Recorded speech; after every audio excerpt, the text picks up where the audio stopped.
এই সুন্দরী, শুনলাম আগার গায়ে নাকি তুমি তাবিজ করো। তোমার তাবিজে পইরা অনেকে আয়া পড়ছে আগার গায়ে। তাবিজটা কই? এই যে তাবিজ, তাবিজ পুডিং। এই পুডিং এর নাম তাবিজ? জি। এতদিন শুনছি কেকের নাম মাথা নষ্ট, পরাণ নষ্ট, জীবন নষ্ট, এখন আবার দিয়ে তাবিজ। এ কি কি তাবিজ দিছে এর ভিতরে? কোনো তাবিজ দেওয়া হয়নি, বাট এত মজা করে বানানো হয়েছে যে একবার খেলে আবার খেতে আসবে। এই জন্য এটার নাম তাবিজ পুডিং। যেমন তাবিজ করলে কারোর উপর তাবিজ করে শুধু তার জন্যই পাগল থাকে, আর এটা খেলে শুধু আমার কাছে আসবে এটা খেতে। এক্সট্রা কোনো তাবিজ নেই। মন্ত্র টন্ত্র ঠিক মতো পড়াইছে তো? না, কোনো মন্ত্র না, এটা হচ্ছে রান্নার জাদু যাকে বলে। দেখি একটু।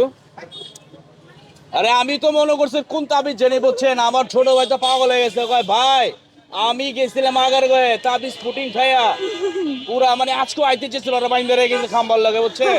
পরে তো আমি আয়েশা দেখলাম আসলে তাবিজ টাবিজ করে না, এই পুটিং খাইছে বুঝছেন। এই পুটিং এর নামই হচ্ছে তাবিজ, কি জানো? তাবিজ পুডিং। তাবিজ পুটিং অবশ্যই। আর শোনের দাম কত?